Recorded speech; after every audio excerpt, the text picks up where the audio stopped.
Shalom, renungan malam seiman ditulis oleh Dr. Kathleen Wijaya Kuntara dan Pendeta Dr. Jonathan Kuntara. Pada hari ini berjudul Pengantaraan Keimamatan. Renungan firman Tuhan ini dituliskan sebab imam besar yang kita punya bukanlah imam besar yang tidak dapat turut merasakan kelemahan-kelemahan kita. Sebaliknya, sama dengan kita, ia telah dicobai, hanya tidak berbuat dosa.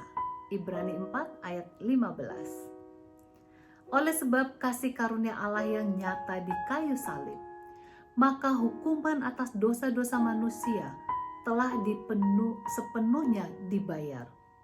Keadilan ilahi telah dinyatakan kepada dunia.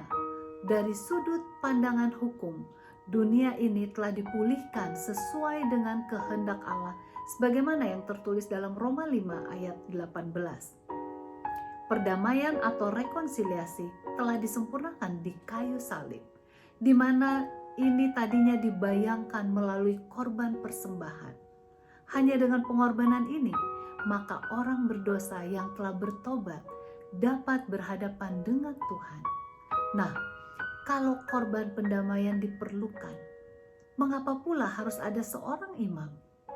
Peranan imam sangat menarik perhatian, di mana diperlukan pengantara antara orang yang berdosa dengan Tuhan yang kudus. Pengantaraan keimamatan menyatakan betapa seriusnya dosa itu, serta kerenggangan yang diakibatkan antara Tuhan yang tidak berdosa dengan makhluk yang penuh dengan dosa. F. Holbrook dalam artikelnya Sanctuary of Salvation di majalah Ministry terbitan Januari 1983 halaman 28 mengatakan, sebagaimana setiap korban persembahan itu membayangkan kematian Kristus, demikian pula para imam membayangkan pekerjaan pengantaraan Kristus sebagai imam besar di bait suci surga. 1 Timotius 2 ayat 5 mengatakan, karena Allah itu esa dan esa pula dia yang menjadi pengantaraan antara Allah dan manusia, yaitu manusia Kristus Yesus. Penerapan darah perdamaian selama pelayanan pengantaran imam juga tampak sebagai sebuah bentuk perdamaian sebagaimana tertulis dalam Imamat 4 ayat 35. Istilah yang digunakan dalam bahasa Inggris untuk pendamaian adalah an atonement, yang berarti sebuah rekonsiliasi antara dua kelompok yang berjauhan.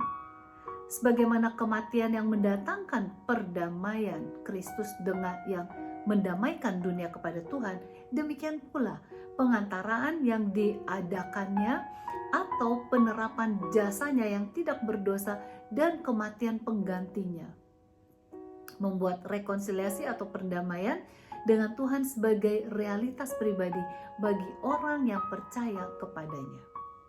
Sungguh kita patut bersyukur atas pelayanan Yesus bagaimana imam untuk keselamatan kita.